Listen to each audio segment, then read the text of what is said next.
Hai investor, tanda-tanda pemulihan perekonomian mulai terlihat di beberapa sudut dunia, walaupun belum merata.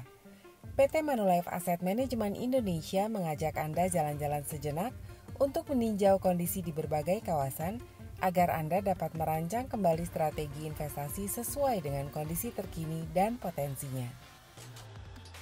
IMF merevisi naik pertumbuhan ekonomi global 2020 menjadi minus 4,4%, dari sebelumnya di level minus 4,9%. Hal ini ditopang oleh perekonomian China yang pulih jauh lebih cepat dari prediksi, serta kondisi beberapa negara maju yang juga lebih baik dari perkiraan. Lalu bagaimana untuk tahun 2021? Outlook pemulihan ekonomi bervariasi antar negara, tergantung skala pandemi, penanganan, kebijakan, dan ketergantungan pada sektor eksternal.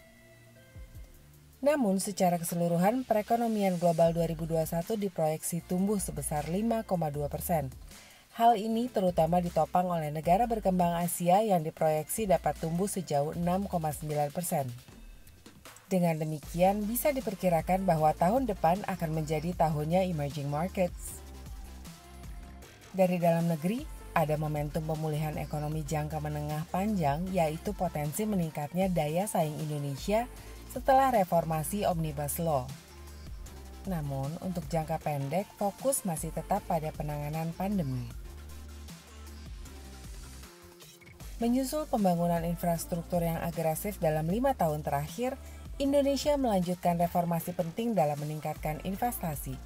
Reformasi ini ditandai dengan disahkannya Omnibus Law oleh Parlemen pada 5 Oktober 2020, di mana dilakukan revisi pada 79 undang-undang dan 1.244 pasal yang meliputi relaksasi dalam penghapusan daftar investasi negatif, reformasi ketenagakerjaan, perizinan pengadaan lahan, dan perampingan administrasi pemerintah. Omnibus Law adalah reformasi besar untuk meningkatkan daya saing Indonesia, menciptakan lapangan kerja dan memerangi kemiskinan. Eksekusi dan implementasi yang konsisten menjadi sangat penting. Dibutuhkan peraturan pendukung yang kuat untuk memastikan pertumbuhan ekonomi yang berkelanjutan. Disahkannya Undang-Undang Omnibus Law menggairahkan pasar finansial. Di bulan Oktober, baik pasar saham, pasar obligasi, dan nilai tukar semua menguat. Pasar saham menguat 5,3%, sementara pasar obligasi menguat 1,8%. Dan nilai tukar rupiah terhadap dolar Amerika Serikat pun menguat 1,7%. Tentunya kita berharap penguatan ini terus berlangsung selama November dan Desember. Kita tunggu saja. Stabilitas nilai tukar dan pengesahan Omnibus Law membuat sentimen investor asing mulai pulih.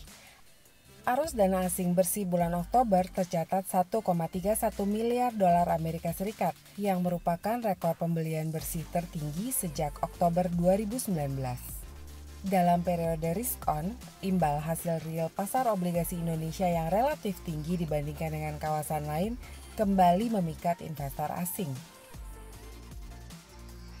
Pemulihan earnings perusahaan yang disertai dengan stabilitas makroekonomi menjadi kunci yang dapat mendorong penguatan pasar saham lebih lanjut. Fokus kebijakan pemerintah yang pro pertumbuhan ditandai dengan pengesahan Omnibus Law menjadi katalis penting bagi pasar saham Indonesia. Mari kita jaga momentum yang mulai membaik ini. Modal perbaikan struktural jangka menengah panjang bahkan sudah duluan terbentuk saat ini. Akan tetapi, bayang-bayang pandemi tentunya masih terus menjadi faktor yang tak dapat kita abaikan untuk menopang penguatan kembali perekonomian Indonesia.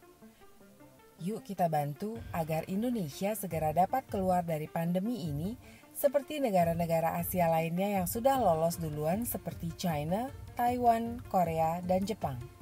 Sementara itu, jangan lewatkan potensi investasi. Tetaplah berinvestasi menurut tujuan dan profil risiko Anda.